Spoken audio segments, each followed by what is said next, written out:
Hey, Dr. Lindsey and Wendy here. This is a follow-up on a 23-year-old kid that we did last year, or a year and a half, almost 2 19 years. months ago. Yeah, almost 2 years ago. And we videoed his whole surgery, and then we videoed his 4-month visits. And I'll try to put a link to connect you to that. But in summary, we got a little brief introduction to him, and then we'll show the first minute of his original case to show where we started. Then Wendy and I'll go through his what we did, and then we have a video of combing his hair last week and what this has done for his life and kind of what our plan is. So again, a lot of you frequent viewers will know that I'm fairly picky on doing hair transplants on young kids. You have to be willing to take a hairline that's going to age well, and you have to be realistic. This kid's problem is really that he has bad hair genes and a limited amount of thin donor hair. So you have to spend it frugally. And typical, we had his parents come up and participate in the discussion, and they were there for the entire surgery. Procedure, yeah. Anything? Well, he mentioned, you'll see him, he mentions his mom. It tells him how great he looks every day about his hair. Yeah, now, yeah. Yeah, now, of course. Yeah, because he was living in the basement. He graduated from college, wouldn't get a job, wouldn't go out. And I've done this now 23 years. I've seen people say the same thing with noses, facelifts, hair transplants.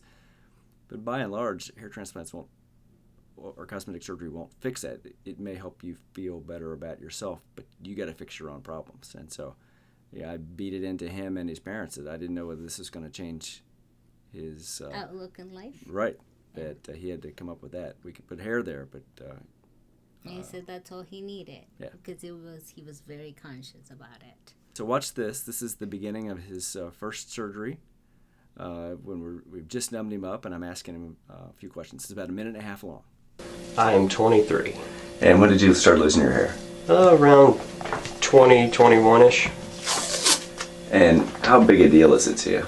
It's a pretty significant deal in my life. I feel like I can't go out in social situations without wearing a hat or something. Sort. So I haven't put your face on here yet. Your dad is, how old's your dad? He's pretty close to 60. I think he's turning 60 this year. And he's got a head very similar to yours, which is why I think this is a winnable fight, meaning that his bald area is pretty thin. And so my best guess is that yours is going to be thin too. So although your hairline, again, I'm not showing your face, currently is all the way down here, the human hairline wants to be right here. And so, as you know, we're going to put the hairline above your current hairline so that it looks okay as you get old like me and your dad. And then between these first two lines, we'll pack as many singles as we can, and behind that we'll do doubles and triples. Mm-hmm. And then almost certainly we'll be doing a second case to deal back there. I told you your only real problem is the quality and quantity of your donor hair is limited. And so if we could just get more and have thicker hairs back here, I think we'd hit a home run. As it is, I think we'll get somewhere around a triple, using baseball terms. Have I hurt you so far? Not any way or shape or form at all. All right, good. So now let's go through exactly what we did. So Wendy, here's where he started. Remember that? I drew a hairline that was a little above where his current hair was at the time, and essentially gave him my current hairline, which looks okay on a 52-year-old. It's too old for a 23-year-old, but he'll grow into it. Well, that's okay. So his hairline, you drew it a little bit higher, but if you look at his style after, he wears it down, and that's the whole thing too. He helps that hair transplant too. Yeah, styling is the a key styling, thing. yeah. And here he is at the end of the case, and I think we got 2,300 grafts. We were hoping for more, but that's how That's much what he's his got. strip. Yeah, yes. And so it's packed in pretty tight at the front, and then we work back as far as the hair will go. He sent this picture in at 4 months. Now, your initial thought would be, man, that's really growing well at 4 months. But most of that is just the little bit of stragglers that he had, and a few of our hairs are probably just now starting. Because when he bends over, you can see that there's really nothing going on. It's When just the light hits it. Yeah. But then he sent pictures in at 8 months. And that's some hair. That's new hair that's starting to grow. And he had promised he'd come up at 8 months and 12 months. It was kind of part of our deal. But at 8 months, he'd gotten a job. He's out of the basement and got a job. And a girlfriend. He hadn't gotten a girlfriend yet. He'd gotten a job at 8. Well, not 8 months. So at 8 months, he got the job, and he's making some scratch, and we didn't hear from him. He sent that picture in also at 8 months. You can see where we stopped, and he's lost more hair behind it. And then out of the blue, a couple weeks ago, he sent this picture. He was 18 months out at the time, and he sent this picture and wanted to know when we could do his next one. And just looking at this picture, I thought, we don't need one yet, but this is good lighting and good camouflage. You'll see. So then I coaxed him to come up. And he drove 7 hours to get here. Got lost, or I don't know, but it took him 7 hours to get what should probably take about 3 hours to get here. And he comes scurrying into the office in a good mood. We did these couple little videos, and I said, "Who's with you? Are your parents here?" And he goes, "No, he's got a girlfriend." He does have a girlfriend. And she doesn't know that he's got a hair transplant. Nope. He's never told her. Yes, she just knows that he doesn't like his head to be touched, but that's all she knows. Because he styles, as you'll see in the video, he's got good hair in the front, but he's doing a bit of a comb over in the back to cover the crown. Yeah. And so then the issue is when is the time to do the next case. So watch this. This is a video of us combing him. Hey, Michael, so you are now 19 months out from us doing this, and you were a young kid. We did the whole videoed your whole surgery.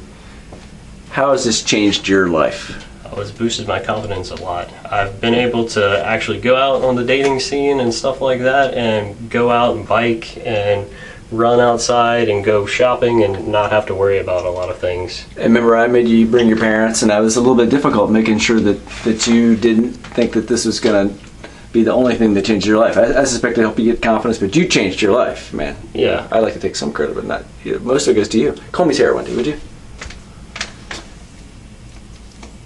That looks really good. Now, would you turn around and face the wall? So, going against him, Michael, like when we talked a couple years ago, you got puny hair and a limited amount of it, and so with your hair cut short in the back, you look quite good. Then when you get close, you got this blondish hair, and so when you sent the picture up, I thought that was your scar, but your scar's pretty good. Show your scar, Wendy. It's rough. It's smaller than the width of one of the blades of my comb, but your donor density is small. So if we got right there, yep, 2,000 or 2,300 grafts last time. If we cut your scar this time, we'll get 2,000 grafts, and then you'll still have more hair left over, but we need to use that at some point. So now look up at the ceiling there, Michael, would you? So now, because when you sent the picture, I was like, "What? You don't need to put it." But now you can see where we stopped our case, and where you just got a big bald crown, And so I know why you're up here. How much did I hurt you when I did your surgery? Oh, not at all. It was actually an enjoyable experience. We just sat down and talked the whole time. So that's Wendy and me combing him with no special lighting or anything like that. So then I just said, Michael, come in here and sit in front of the green screen, and let me just ask you a few questions. So this is essentially unscripted and unedited. His thoughts on his hair transplant now 19 months. All right, so I'm here with Michael, on whom we did a case 19 months ago, and I'll put a link if I can figure out how to do so to show his case and his 4-month follow-up. But it's okay if I use your face, right, Michael? Yeah. So I'm just going to summarize, and then I want you to add your 2 cents. So you were about 23 or so when I met you, mm-hmm. right? And now I'm 25. Everybody was bald in your family, and you didn't have much hair, and you were down in the dumps. And so I made your parents come with you, and I told you that hair transplant won't change your life, but it certainly could give you some confidence. And I just finished asking, you said it changed your life, but tell me, I'm convinced that me giving you hair helped, but you've changed your life. You went from living in your basement, you got a job, you got a girlfriend. Tell me what's gone on in your life since you had this? Well, basically, I was sort of in the dumps because I was constantly having to shave my head, and then I would look in the mirror and not see anything there. And then now I can actually touch it and move it around and style it. And I mean, I have the choice of cutting it when I want to. And I mean, it's nice because I have coverage up there, and I can actually go out and not feel like people are looking at me and stuff like that. Yeah. And your parents, are they happy about this whole thing? Oh yeah, my mom comments on it almost every single day. She's like, "Wow." Yeah, yeah. And when you sent me pictures a few weeks ago, and I emailed you back, I didn't think you needed anything. I know where you need it. Your crown's gone, which we didn't work on before. So we'll figure out how we can do that. But Yeah. man, you look awesome. And I didn't give you a goofy hairline that goes straight. Pull your hair back a little bit, just so. I gave you my hairline. And as routine viewers will note, if you give a 23-year-old hairline, when they get to be 50, they're going to look like a buffoon, which is doctoring talk. And so you got to have a more mature hairline, but you can style and camouflage it, right? Oh yeah, I like to pull it forward, as you said. If and when you have to do a second procedure, you have to pull forward and Right. style with that as well. Anything you think that the uneducated viewer should know, and anything you think the educated consumer should know? Just watch as many videos and do as much research as you possibly can. Find the best person that you can in your area, or even if they aren't in your area, just do your research, and then you can go there, ask them to see patients that they've already done, and I mean. And did we sweet talk you and try to talk you into anything, or No, you basically told me that's the way it's got to be, or else kind of thing. Right. And you didn't sugarcoat it at all, and basically told me that you could get these kind of results, and we could maximize your possible results with your actual hair that you have, and get you looking as best as possible can. Yep. With your genetics. All right. Obviously. Well, thank you for coming up today. I really appreciate. These kids never come back, and I'm so happy that you came back. Even if you didn't want anything else, it's just nice to see a success story. Thanks a lot. Yeah.